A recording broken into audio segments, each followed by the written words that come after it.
आज हम संघ का विधानमंडल चर्चा करेंगे। इसे पार्लियामेंट भी कहते हैं। ठीक है, हमारी संसदीय प्रणाली है जो भारत शासन अधिनियम 1935 और ब्रिटेन की संसदीय प्रणाली का अनुसरण करती है। ठीक, और संसद के क्या कृत्य हैं उसके बारे में हम देखते हैं। नंबर 1 क्या है? मंत्री जो परिषद है वो संसद का भाग होती है। क्या होती है? मंत्री परिषद संसद का भाग होती है। मंत्री परिषद संसद का भाग कैसे? संसद ही मंत्री परिषद का निर्माण करती है। कोई भी अगर सदस्य संसद का सदस्य नहीं है तो वो मंत्री नहीं रहेगा। कब तक? 6 महीने तक तो रहेगा, लेकिन 6 महीने तक उसको सिद्ध करना होगा। क्या होगा कि वो उसको सिद्ध किसी भी सदन का सदस्य बनना होगा। तभी कहते हैं कि मंत्री परिषद जो है संसद का भाग होती है, उनको प्रूव करना होगा। नंबर 2, मंत्री जो संसद है मंत्री परिषद पर नियंत्रण रखती है। मंत्री परिषद पर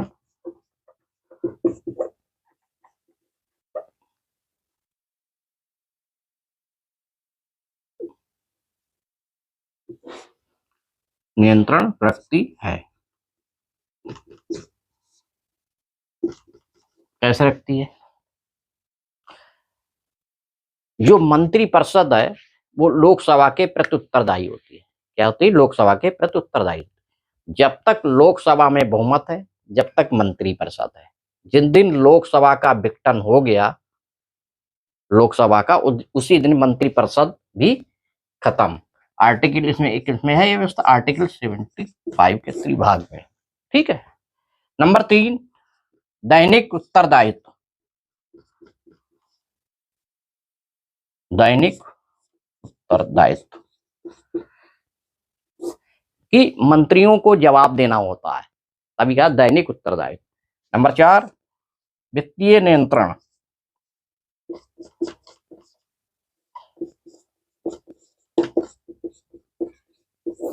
इसका क्या मतलब है?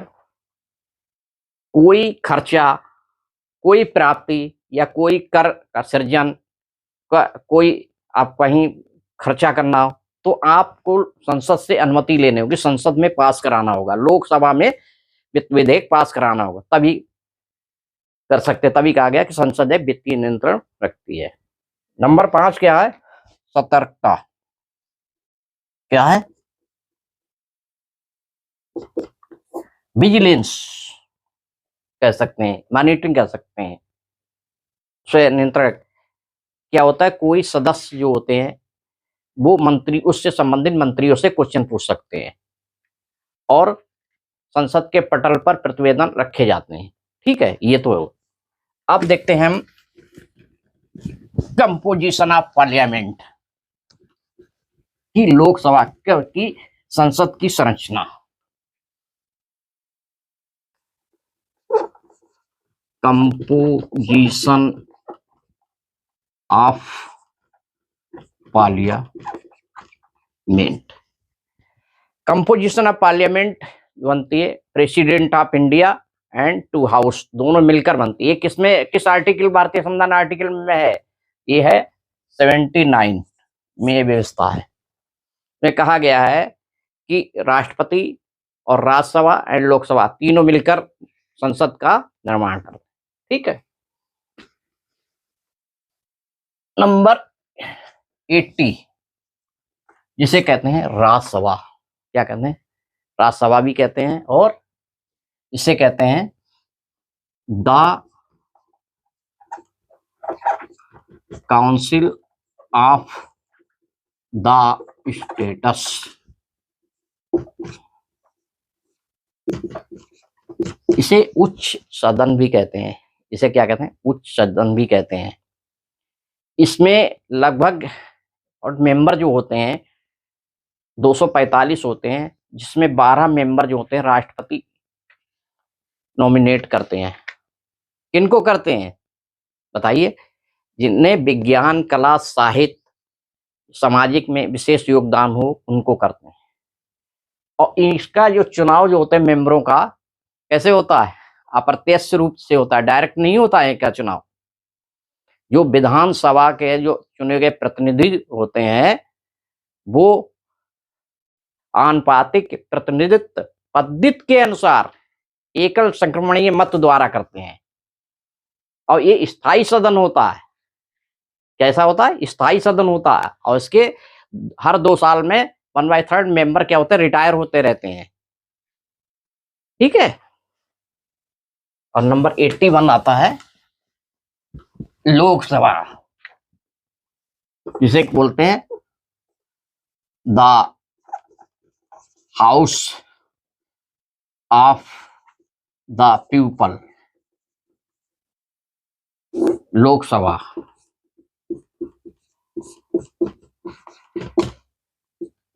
इसे क्या कहा जाता? इसे निम्न सदन भी कहा जाता। क्या कहा जाता?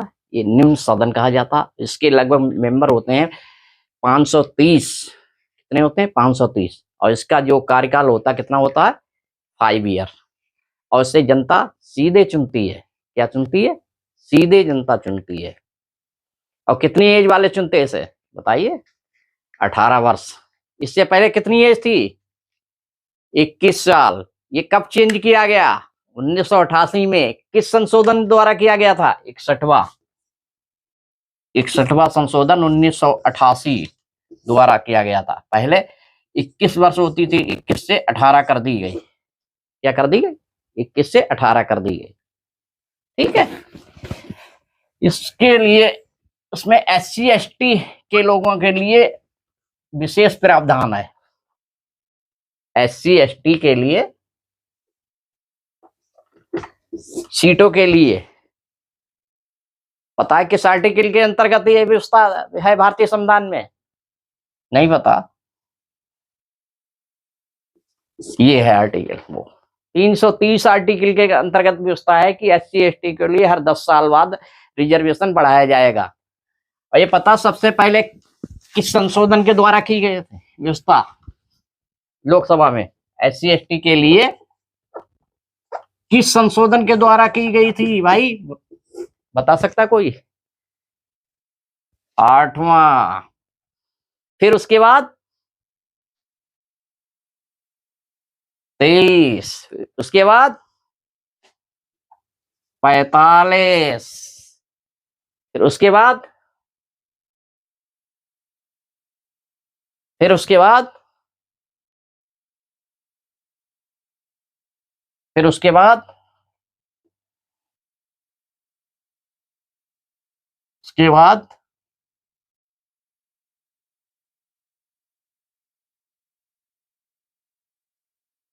फिर उसके बाद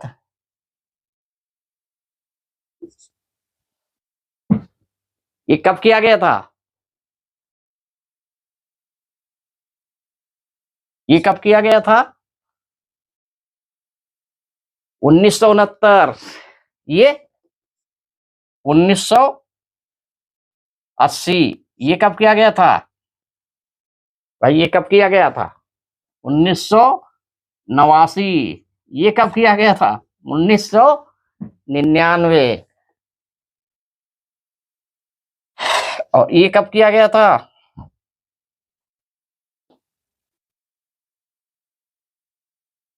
सॉरी, ये कब किया गया था? और ये कब किया गया था? ये किया गया। ठीक है। 10-10 साल बाद रिजर्वेशन मतलब इंक्रीज किया गया और अब कर दिया गया है 2030 तक। ठीक है। ये विशेष व्यवस्था है इनके लिए, SC ST के लिए। एक चीज और बता रहा हूं मैं मेंबर के लिए। अगर मान लीजिए कोई सदस्य 2 सदन का मेंबर चुन लिया जाता है, एक विधानमंडल का, एक लोकसभा का। तो उस सदस्य को 10 दिन में डिसीजन लेना होता है कि वो किसमें रहना चाहता है, कि विधानमंडल या उसमें लोकसभा। अगर वो कोई डिसीजन नहीं लेता है तो ऑटोमेटिक 14 दिन बाद वो विधानमंडल से डिस्क्वालीफाई कर दिया जाएगा। ठीक है, क्या कर दिया जाएगा? डिस्क्वालीफाई कर दिया जाएगा। और इनके लिए ये क्या है, विशेष अधिकार भी है। इनको इनको अगर सेशन को चल रहा है तब उस समय की संसद की अनुमति के बिना इनको कोई तालीम सम्मन नहीं किया जा सकता, कोई साक्ष्य के लिए गवाही देने के लिए नहीं भेजा जाएगा। अगर कोई सिविल केस के लिए इनकी गिरफ्तारी 40 दिन पूर्व 40 दिन बाद गिरफ्तार नहीं किया जा सकता है। ठीक है, एक चीज मैं और पूछता हूं, प्रोटेम स्पीकर क्या होता है? प्रोटेम स्पीकर किसे कहते हैं? या तात्कालिक अध्यक्ष। प्रोटेम स्पीकर उसे कहते हैं जो स्पीकर होता है वो कभी खत्म नहीं होता है। क्या होता है? रिक्त नहीं होता है पद। ठीक है, अगर मान लीजिए कोई नई लोकसभा निर्माण होता है, जब पहले में जो मीटिंग होती है तो उसमें वरिष्ठ लोगों के लिए केवल शपथ दिलाने के लिए जो अध्यक्ष चुना जाता है उसको प्रोटेम स्पीकर कहते हैं। बस उसका यही काम होता है, इसे प्रोटेम स्पीकर कहते हैं। ठीक, अब फिर क्या होता है? एक होता है प्रश्नकाल। प्रश्नकाल क्या होता है और 0 आवर क्या होता है? प्रश्नकाल जो होता है कि जब सेशन स्टार्ट होता है, जो स्टार्टिंग का जो 11 से 12 बजे का जो टाइम होता है वो क्या होता है? क्वेश्चन आवर कहा जाता है। क्या कहा जाता है? क्वेश्चन आवर कहा जाता है। और उसमें निश्चित तारीख होता है, उसमें मंत्री को जवाब देने होते हैं। और 0 आवर क्या होता है? 0 आवर जो होता है कि क्वेश्चन आवर के बाद का जो 12 बजे से 1 बजे का जो पीरियड होता है वो उसमें क्या होता है? वो 0 आवर होता है। और इसमें अगर आप पहले से कोई टाइम नहीं दे, उसमें एक क्वेश्चन आप पूछ सकते हैं, ये 0 आवर होता है। ठीक है,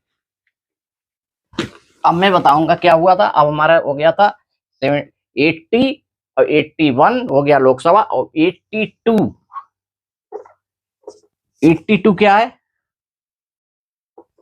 readjustment of after each census की मतलब प्रत्येक जनगणना के पश्चात इनके जो है एडजस्ट किया जाएगा, समायोजन किया जाएगा सीटों का। मतलब ये कहलाता है रीएडजस्टमेंट ऑफ आफ्टर। 83 क्या होता है? Duration of the parliament.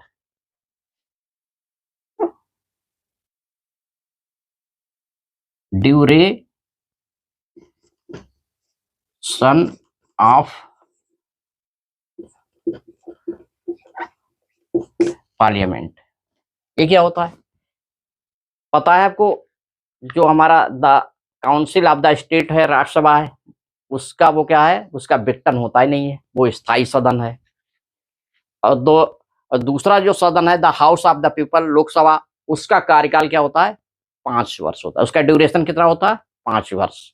ये आता है उसमें। ठीक है, अब आता 84। 84 क्या है?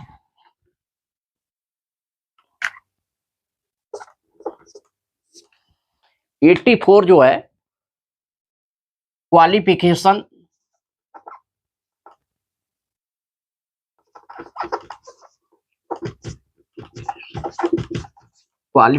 ऑफ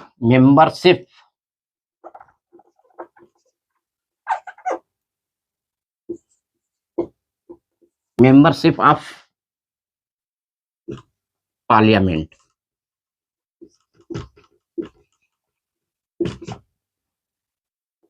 क्या होना चाहिए क्वालिफिकेशन? कि वो भारत का नागरिक हो, ठीक है। दूसरे, the council of state, Rajya Sabha के लिए आयु कितनी होनी चाहिए? 30 वर्ष। और the house of the people, Lok Sabha के लिए कितनी होनी चाहिए? 25 ईयर। और जो संसद ने जो भी विधि निर्धारित अन्य की हो क्वालिफिकेशन के, वो निर्धारित करता हो, ये है क्वालिफिकेशन ऑफ। अब आता है 85 आर्टिकल।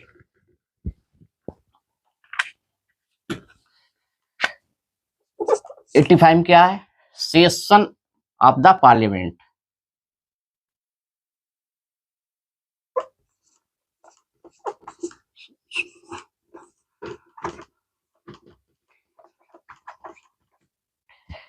फिर क्या होता है?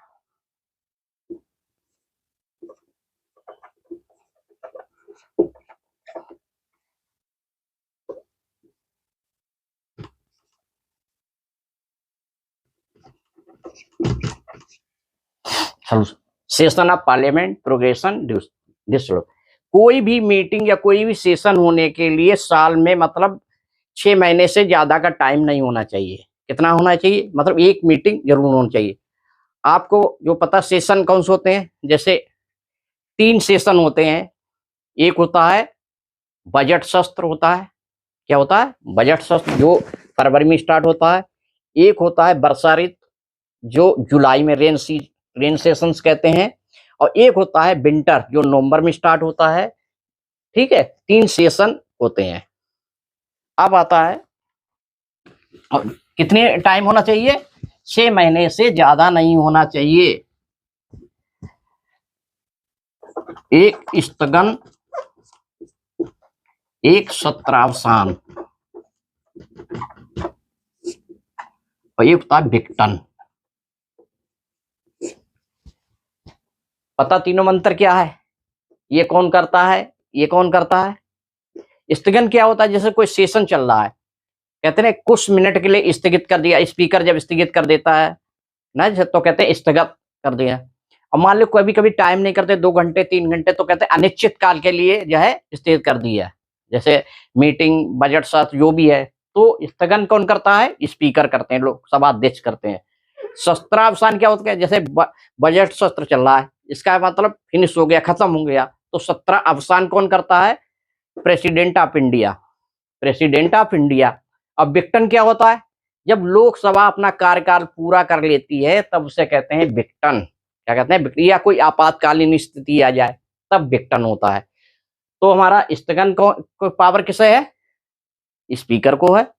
और सत्रावसान और विघटन की किसे है? President of India. और प्रत्येक जब सत्र साल में स्टार्ट होता है, तो उसमें जो विशेष जो भाषण होता है वो प्रेसिडेंट ऑफ इंडिया का होता है। ठीक है, तो ये तो चीज होती है प्रोग्रेशन, इसे डिसोल्यूशन भी कहते हैं, जो अभी मैंने लिखा था।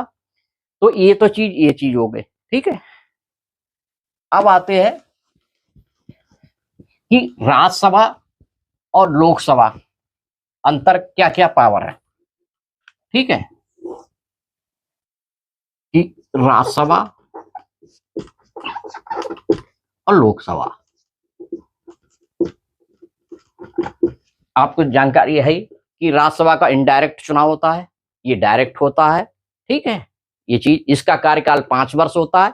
इसका स्थायी सदन है, इसके 2/3 मेंबर जो 1-2 साल में रिटायर होते रहते हैं। ठीक है, इसका विघटन हो जाता है, इसका कभी विघटन नहीं होता है। इसको पावर ये है कि इसमें जो संख्या क्या है, संख्या ज्यादा होती है जब संयुक्त मीटिंग जब बुलाई जाती। संयुक्त मीटिंग किस आर्टिकल के अंतर्गत बुलाई जाती है? भारतीय संविधान के आर्टिकल बताइए। अगर कोई मतभेद हो जाता है दोनों दलों में कोई विधेयक लेकर, तो उनको क्या होता है? संयुक्त बैठक बुलाई जाती है। उनकी अध्यक्षता कौन करता है? ये बताइए मुझे। राज्यसभा और लोकसभा में अगर किसी विधेयक को लेकर अगर मतभेद हो जाता है, तो संयुक्त बैठक बुलाई जाती है। उस समय उसकी अध्यक्षता कौन करता है और किस आर्टिकल के अंतर्गत होता है? जो इसकी अध्यक्षता है वो लोकसभा स्पीकर करता है। और आर्टिकल है 108। क्या होता है? 108 के। और ये इससे पहले पता है कि कब कब संयुक्त बैठक बुलाई गई थी? 1960 में दहेज ताड़ जो एक्ट आया था उस पर हुई थी दोनों की संयुक्त बैठक। दूसरी बार कब हुई थी? कब हुई थी बताइए भाई? दूसरी बार हुई थी 1978 में। कब हुई थी? 1978 में। किस विधेयक हुई थी? बैंकिंग सेवा कमीशन में हुई थी। कायम हुई थी banking service commission. Banking service commission जब मतभेद के लिए हुए थे। उसके बाद कब हुई थी? एक और है बताइए। 2002 में हुई थी। याद है? नहीं पता। जब आया था पोटा, क्या आया था? आतंकवाद के लिए हुई थी। अब क्या होता है इसमें, लोकसभा की बाहुबल के अपने ना जैसे नंबर ऑफ सदस्य ज्यादा होते हैं तो उसमें इसको अधिकार ज्यादा हो जाता है। क्यों होता है? यहाँ मेंबरों की संख्या ज्यादा होती है। एक ये है। दूसरा, जो वित्त विधेयक है वो लोकसभा में ही पारित किया जाता है। क्या किया जाता है? लोकसभा में ही पारित किया जाता है। अगर लोकसभा जो है वित्त विधेयक को राज्यसभा के लिए भेजती है तो राज्यसभा को अगर कोई समिति कोई सिफारिश करती है तो लोकसभा माने या ना माने। अगर ये अपने पास रखती है अगर उसको नहीं विधेयक लौटाती है वित्त विधेयक को तो लोकसभा मान लेती है 14 दिन बाद। क्या मान लेती? 14 दिन बाद मान लेती है कि इनने अनुमति दे दी है तो दोनों दल द्वारा, दोनों सदन द्वारा पास मान लिया जाता। ये पावर लोकसभा को है। किंतु आर्टिकल 249 जब लोकसभा ना हो, ठीक है, तो उस समय विशेष महत्व के लिए किसी इसको अधिकार है कि किसी विशेष देखते कि इंपॉर्टेंस है तब राष्ट्र सूची के विषय पे आर्टिकल 249 के अनुसार उस पर विधि का निर्माण कर सकती, सरकार को निर्देश दे सकती। ये राज्यसभा को स्थान पर। फिर आर्टिकल 312 के अनुसार अगर राज्यसभा चाहे कि अखिल भारतीय सेवाओं का निर्माण कर सकती है। तो ये जो दोनों अधिकार है 249 312 ये लोकसभा को नहीं प्राप्त है। तो आज के मेरे जो संघ का विधानमंडल मैंने पढ़ाया उसमें आज इतना ही, और आगे अगले वीडियो में हम इसका आगे का भाग देखेंगे।